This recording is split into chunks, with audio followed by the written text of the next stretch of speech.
Thank you very much. Shalom. Greetings to you all. The clock is ticking, and I mean that in a very good way. As we begin to approach the days of awe, I've been having many discussions with people lately who are busily preparing for them, about what the Torah says, what Kabbalah says, what halakha, or Jewish law, written, oral, rabbinic, says. And friends, you can break Jewish law down to two types. You have law revealed to the people at Mount Sinai by God, which we call halakha le-Moshe mi-Sinai. And boy, that is a great phrase, the law as told to Moses at Sinai. A favorite rabbinic expression. And law of human origin, which includes all the rabbinic decrees, customs, interpretations. Now, we're not all Maimonides. The great period of writing was during the medieval times, and we have to be able to follow what the Torah tells us. Review what is written in every generation. Times change. And I again will come back to what I have said and what some of you are probably tired of hearing. Your intention rules. Follow your intention. And we will talk more about this as we begin to get ready for Rosh Hashanah, a mere 10 days away. Home for the holidays. I believe I've missed each and every face. Come on and play my music. Let's turn on every love light in the place. Please celebrate me home. Give me a number. Please celebrate me home. Play me one more song that I'll always remember and I can recall. Kenny Loggins. Friends, we can only do the best we can do.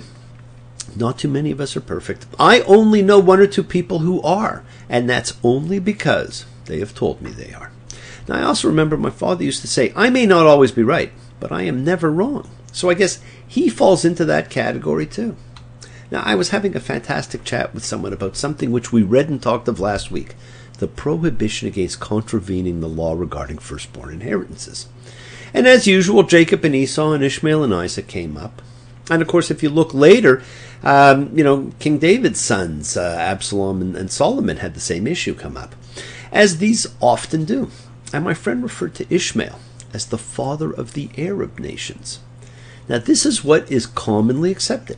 But Ishmael was technically only the father of the Ishmaelites, who, after the burial of Abraham, are only mentioned once more in the entire Torah.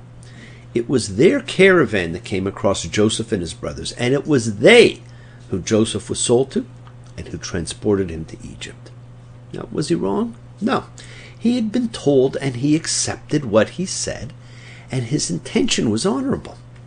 He spoke from what he believed to be true, but he strives to continue to learn the truth and study. As such, he changes as he learns. He is a fantastic example of what we are to do.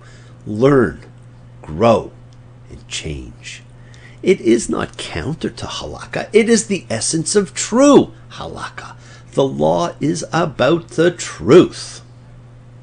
And our little discussion reminded me of how important spirit is. You see, spirit is all around us all the time.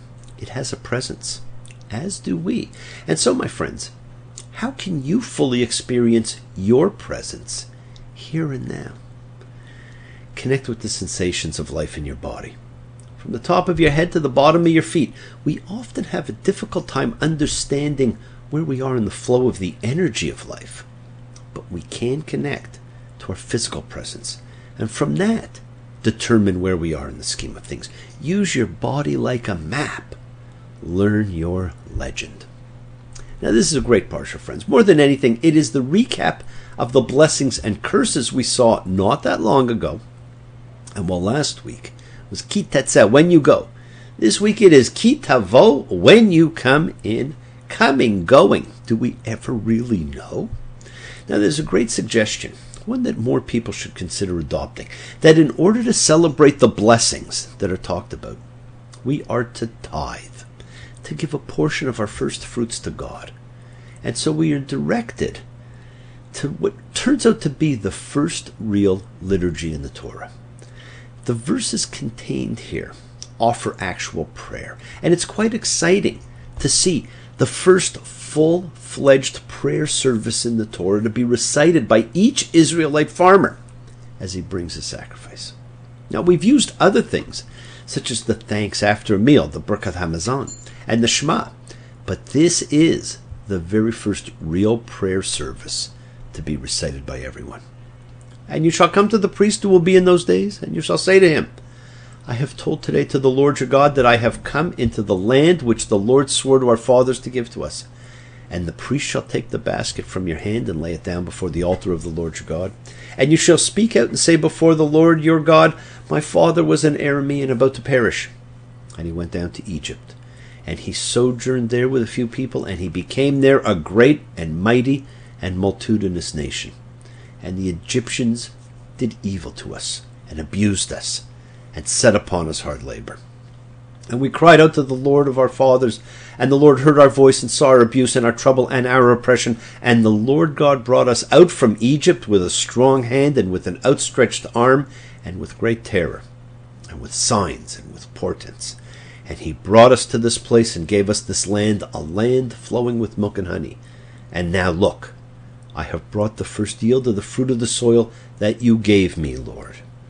And you shall lay it down before the Lord your God, and you shall bow before the Lord your God. This is fantastic. A complete summary of the history of Judaism. From the starving descendants of Abraham entering Egypt to them finally being freed. You bring your basket of goods and you put it down before the priest, who then picks it up to present it to God.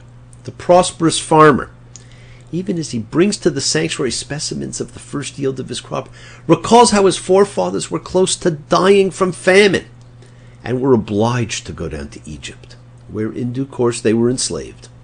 Friends, this liturgy shifts the grounds of the ritual of first fruits from the agricultural cycle to a run-through history.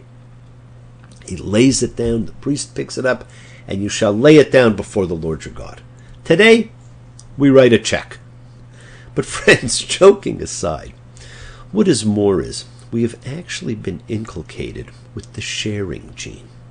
Or perhaps it is the caring gene.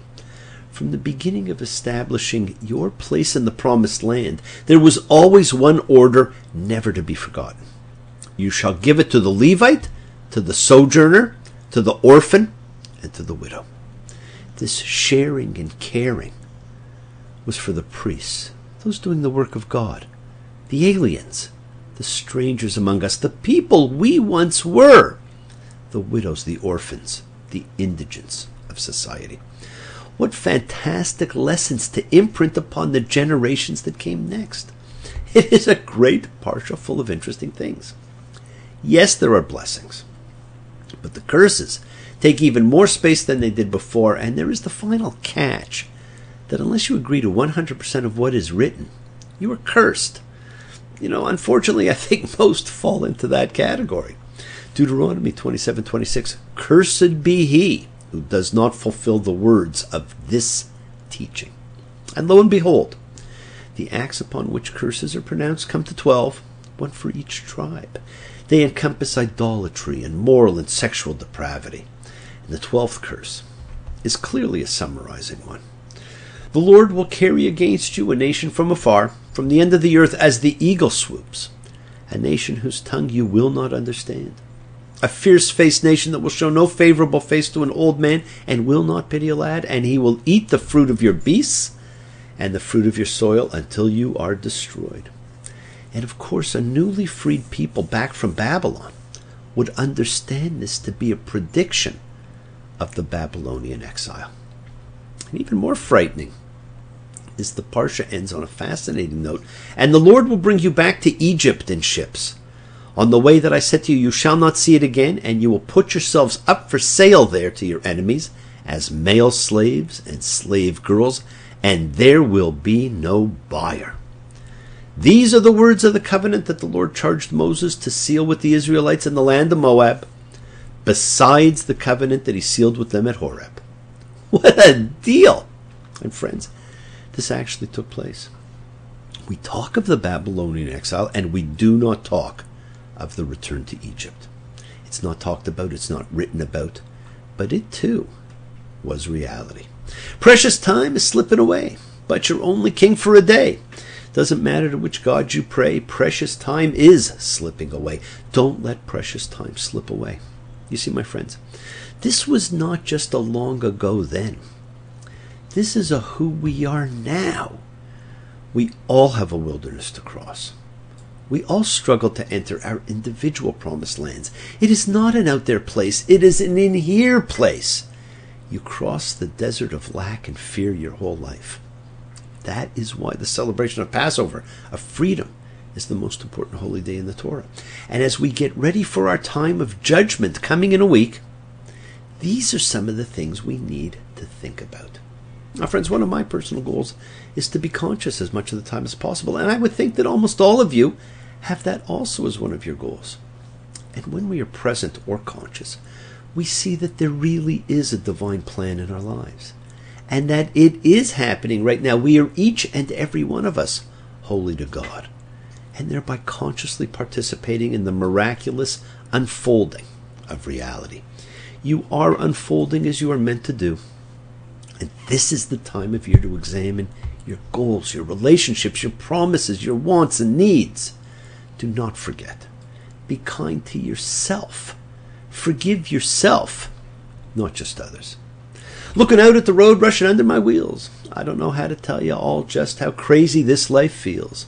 I look around for the friends that I used to turn to pull me through, looking into their eyes. I see them running too. Running on empty, running on, running blind, running on, running into the sun, but I'm running behind.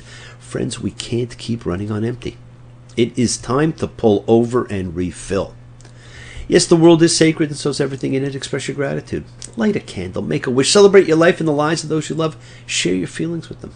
Live free, be free, honor your freedom, be well, be happy, and be blessed. Share and honor the light and all who live in the light and continue to shine. Continue to send everyone you know goodwill and love. Pray for peace and freedom for everyone, and end to terror and hatred. Remember, friends, we are a community. We learn together, we celebrate each other, we love each other. We share this ride together, men and women equally. Let us send out love, not fear. Sounds of laughter, shades of life are ringing through my open ears, inciting and inviting me. Limitless, undying love which shines around me like a million suns. It calls me on and on across the universe. Nothing's going to change your world but you. Fall in love, friends. It is the great gamble worth taking. Ask questions. Do not take because as an answer. See what lies in front of you. Break free of the dogma. Change your way of thinking.